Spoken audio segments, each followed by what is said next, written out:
Where in the investment process is AI most impactful? Idea generation, position sizing, timing, Rich?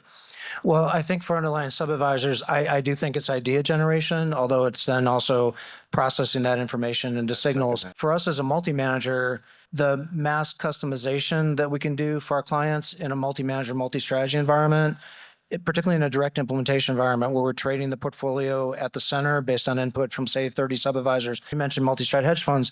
We're doing the same thing with long only plus hedge fund plus private, and we're doing it daily for a lot of clients with different constraints and different targets.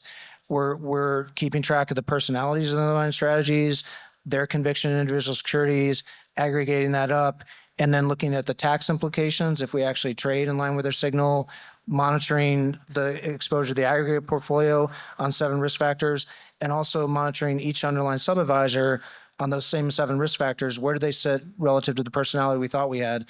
You couldn't do that daily or on any frequency without thousands of people if you weren't able to code it quickly with AI. And we have a mini AI coding exercise for every new client.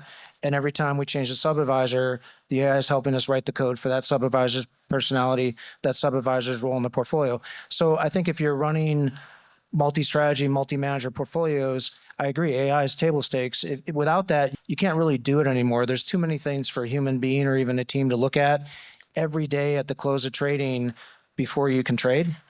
Just a comment on, you asked about using AI tools in portfolio construction. AI tools are very good at helping identify hidden correlations sooner than humans can. It's also AI wins in terms of dynamic hedging with being able to adjust exposures intraday in response to liquidity and other short-term volatility movements.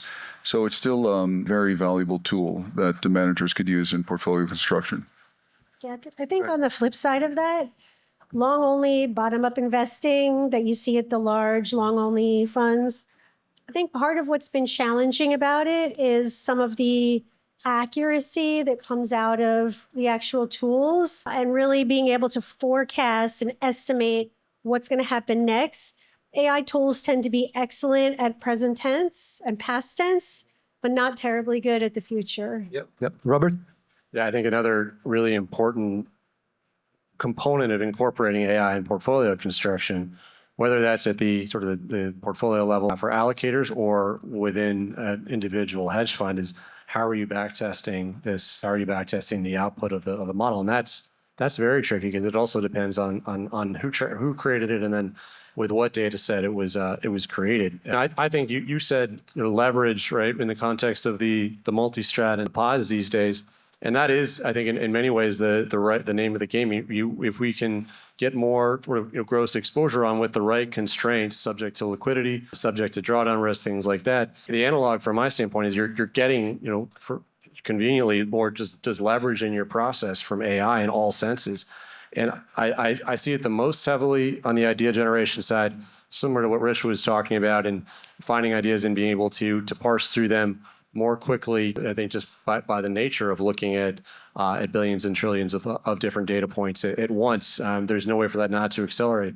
But for any question on risk or portfolio construction or hedging, you're getting to the answer that much faster. Whether you're automating the decision-making or the implementation or not, you're getting there with a speed and an efficiency that's very hard to rival.